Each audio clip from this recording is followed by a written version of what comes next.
मातरम वंदे मातरम मातरम मातरम वंदे मातरम। हरे कृष्णा हरे रामा हरे कृष्णा हरे रामा कृष्ण कृष्ण हरे हरे राम हरे हरे राम राम हरे राम राम राम हरे राम राम राम राम राम हरे हरे हरे हरे। ओम नमः शिवाय ओम नमः शिवाय ओम नमः शिवाय ओम नमः शिवाय ओम नमो नारायणाय ओम नमो नारायणाय ओम नमो नारायणाय ओम नमो नारायणाय ओम श्री मात्रेय नमः ओम श्री मात्रे नमः ఓం శ్రీ మాత్రేయ నమః. ओम श्री मात्रे नमः। ఇప్పుడు నేను ఏదైతే 5 పంచాక్షరి మంత్రములు చెప్పానో ఈ 5 పంచాక్షరి మంత్రములు కూడా మన ఇంటి దగ్గర మన గుడిలో ప్రతిరోజు మనం పఠించినట్లయితే 33 కోట్ల దేవతలకు కూడా మనం పఠించినట్లే.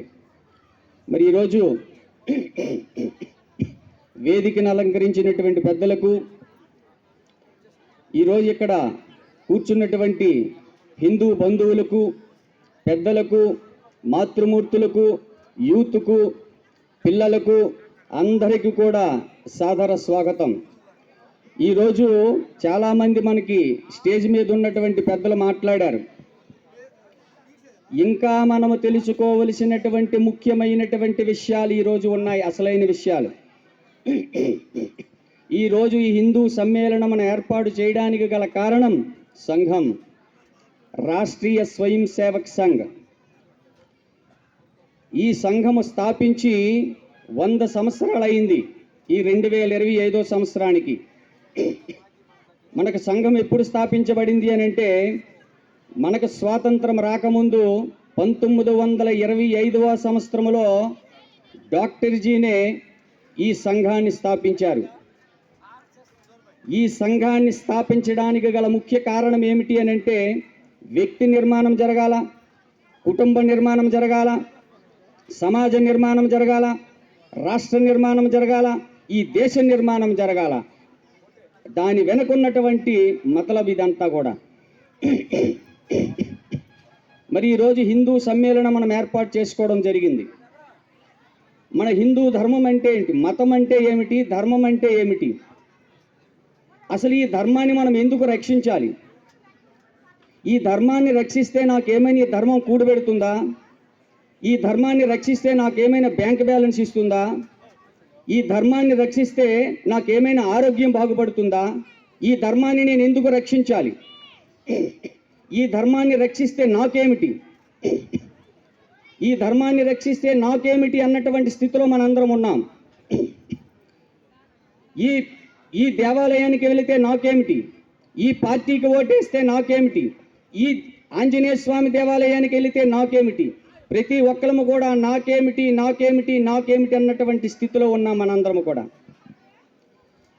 ఉదయం లేచినప్పటి నుండి సాయంత్రం పడుకునేటంత వరకు కూడా నాకేమిటన్ని స్థితిలో ఉన్నటువంటి మనందరికీ కూడా ఉద్ధరించడానికి మనకు అందించినటువంటి కర్తవ్య బోధ ఏదైతే ఉందో అదే భగవద్గీత. అలాంటి భగవద్గీతని ఈరోజు మనందరం మత గ్రంథం చేసేసాం. భగవద్గీత మత గ్రంథమా? భగవద్గీత అంటే జ్ఞాన గ్రంథం. గీత చదువుకో, రాత మార్చుకో, ఇంటింటి ఆ గీత జ్యోతులను వెలిగించుకో. కాబట్టి నాకేమిటి నాకేమిటి అనేది మనం పక్కన పెడితే, ఈరోజు ఈ దేశానికి నేను ఎలా ఉపయోగపడుతున్నాను, ఈ దేశానికి ఈ సమాజానికి నేను ఎలా ఉపయోగపడుతున్నాను అనేది మనం అందరం ఒకసారి ఆలోచించాలి మిత్రులారా. ఈరోజు మనందరము కూడా ఆస్తులను కూడబెడుతున్నాం, పెద్ద పెద్ద డాబాలను కట్టుకుంటున్నాం, వ్యవసాయాలను సమకూర్చుకుంటున్నాం, డబ్బులు సమకూర్చుకుంటున్నాం, బంగారం సమకూర్చుకుంటున్నాం. కానీ ఒక్కటి మరుస్తున్నాం మనం. ఇంత సమకూర్చుకుంటున్నాం, ఈరోజు మన ఇంటి పక్కన చిన్న ప్లేస్ ఎవడైనా ఆక్రమించుకుంటే రగిలిపోతాం మనం. మన గట్టు పక్కన, మన పొలం పక్కన మన గట్టుని ఎవడైనా కొద్దిగా మురిగితే రగిలిపోతాం మనం. అంత రగిలిపోతున్నటువంటి మనము ఈరోజు మన దేశాన్ని ఒక పక్కలెళ్ళి నరుక్కుంటూ నరుక్కుంటూ నరుక్కుంటూ వస్తున్నారు. 72 లక్షల చదరపడుగులు ఉన్నటువంటి ఈ భూభాగాన్ని ఈరోజు 42 లక్షల చదరపడుగులు ఉన్నటువంటి భూభాగం మత ప్రాతిపదిక మీద విడిపోయింది మిత్రులారా. ఈరోజు మనకు ఉన్నటువంటి భూభాగం కేవలం 30 లక్షల చదరపడుగుల భూభాగం మాత్రమే. అఖండ భారతదేశముకు ఉన్నటువంటి ఈ భూభాగం, ఈ భరతమాత మత ప్రాతిపదిక మీద ఒక పాకిస్తాన్, ఒక ఆఫ్ఘనిస్తాన్, ఒక శ్రీలంక, ఒక భూటాన్, ఒక బంగ్లాదేశ్, ఈ విధంగా చిన్న చిన్న ముక్కలుగా మన భారతదేశం విడిపోయింది మిత్రులారా. హిందువుగా బ్రతకడం వేరు, హిందువుగా జీవించడం వేరు. హిందువుగా బ్రతకడం అంటే బొట్టు పెట్టుకోవడము, మన సాంప్రదాయం ప్రకారం నడుచుకోవడం, మన పూజలు పబ్బాలు మనం చేసుకోవడం, అది కాదు. హిందువుగా జీవించడం, హిందువుగా బ్రతకడం వేరంటే మన ధర్మం మీద దాడి జరిగినప్పుడు ఆ ధర్మాన్ని రక్షించవలసినటువంటి ఆవశ్యకత మనందరికీ ఉంది మిత్రులారా.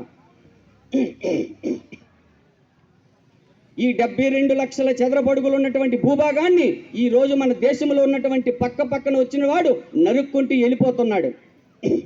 ఈ రోజు మన యుద్ధం మన పక్కనున్న వాడి మీద కాదు, మన ధర్మం మీద, మన సంస్కృతం మీద ఎవడైతే దాడి చేస్తున్నాడో వాళ్ళ మీద మనం దాడి చేయవలసినటువంటి ఆవశ్యకత ఈ రోజు ఉందో మిత్రులారా. ఇంకోటి, మనందరము మతం అంటే ఏమిటో, ధర్మం అంటే ఏమిటో కూడా మనకు తెలియనటువంటి పరిస్థితుల్లో ఉన్నాం. మనది మతమా ధర్మమా? మనది మతమా ధర్మమా? మనము ఒక్కొక్కసారి హిందూ మతం అంటున్నాం. మనది హిందూ మతం కాదు, హిందూ ధర్మం. మతము అని అంటే అర్థం ఏంటో తెలుసా అండి? మతము అంటే సంస్కృతంలో అభిప్రాయం అని అర్థం. మతము అంటే ఒక వర్గము అని అర్థం. మరి ధర్మం అంటే సనాతన ధర్మం, ఆదియు లేదు అంతము లేదు. ఈ ధర్మం ఎప్పుడు స్థాపించబడిందో, ఎప్పుడు వరకు ఉంటుందో కూడా తెలియదు. అది మన సనాతన ధర్మం. మనము సర్వే జనా సుఖినో భవంతు అని అంటాం.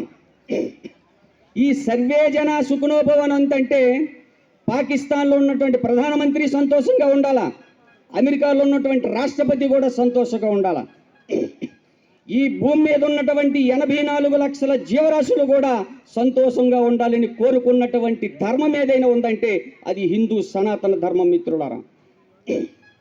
మనము హిందూ జనా సుఖినో భవంతు అని అనం. హిందూ జనా సుఖినో భవంతు అని మనం అనడం లేదు అని అంటే మనది మతం కాదు, మనది ధర్మం అని తెలుసుకోండి మిత్రులారా. మనందరము కూడా పై లోకాల నుండి పరమాత్మ యొక్క అంశ నుండి ఈ లోకానికి వచ్చామునంటే సరదాగా టైంపాస్ చేసి వెళ్ళిపోవడానికి కాదు, అది ఏమిటి అన్నది తెలుసుకోవడమే ఈ హిందూ సమ్మేళనం మిత్రులారా. అలా తెలియజేసినటువంటి మహాత్ముడు, దేవుడు, దైవం తను పరమాత్మగా ప్రకటించుకొని అర్జునుని నిమిత్తి మాత్రంగా చేసుకొని ఈ ప్రపంచ మానవాళికి బోధించినటువంటి కర్తవ్య ఉపదేశం, జీవిత పాఠం ఏదైతే ఉందో అదే భగవద్గీత. అలాంటి భగవద్గీతని ఈరోజు మనం మత గ్రంథం చేశాం. అసలు ఈ మతాలన్నీ ఎప్పుడు పుట్టాయి? క్రైస్తవం పుట్టింది 2000 సంవత్సరాల క్రితం, ఇస్లాం పుట్టింది 1400 సంవత్సరాల క్రితం. భగవద్గీత ఎప్పుడు పుట్టింది మిత్రులారా? మనకి ద్వాపర యుగ అంతం, కలియుగ ప్రారంభంలో మనకి స్వాతంత్రం వచ్చే నాటికి అంటే 1947 సంవత్సరానికి మనకు భగవద్గీత పుట్టి 5048 సంవత్సరాలు అయింది మిత్రులారా. ఈరోజు మనం అందరం 2025 సంవత్సరంలో ఉన్నాం. భగవద్గీత పుట్టి 5125 సంవత్సరాలైంది. అంటే ఈ ప్రపంచంలో ఏ ఇతర మతాలు ఆవిర్భావం జరగనటువంటి రోజుల్లో పుట్టినటువంటి భగవద్గీతని ఎవడురా హిందూ దేవుడు, ఎవడురా హిందూ మతం అనేది, అలాంటి బోధ చేసినటువంటి శ్రీకృష్ణ పరమాత్ముని ఎవడురా హిందూ దేవుడు అంటున్నాడు. వాడు సార్వజనీనమైనటువంటి వాడు ఎవడు? శ్రీకృష్ణ పరమాత్మ. కృష్ణం వందే జగద్గురు. మనము ఇంగ్లీష్లో ట్రాన్స్లేట్ చేసి వన్ డే గురువు అంటున్నాం. ఆడు వన్ డే గురువు కాదు, life time coach. Max Muller, Einstein, Oppenheimer, Aldous Huxley, David Frawley, వీళ్ళందరూ ఎవరు? పాశ్చాత్యులు. ప్రపంచంలో పేరు ప్రఖ్యాతగాంచినటువంటి మేధావులు, సైంటిస్టులు, వాళ్ళందరూ ఏమన్నారో తెలుసా? భగవద్గీత లేకపోతే ఈ ప్రపంచ వాంగ్మయం పరిపూర్ణమైనది కాదు అన్నారు మిత్రులారా. అలాంటి భగవద్గీతకి మనం చూడండి, ఈ ప్రపంచంలో చాలా గ్రంథాలు ఉన్నాయి. ప్రపంచాన్ని ప్రభావితం చేసేదనుకున్నటువంటి గ్రంథాలు ఉన్నాయి. కానీ దేశంలో ఈ ప్రపంచంలో ఒక పుస్తకానికి పుట్టినరోజు దేశము కానీ, ఒక పుస్తకానికి పుట్టినరోజు చేసుకునేటువంటి దేశము కానీ, ధర్మము కానీ మనం ఎక్కడైనా చూసామా? మనము భగవద్గీతకి గీతా డే అని మనం పుట్టినరోజు చేస్తున్నాం మిత్రుల.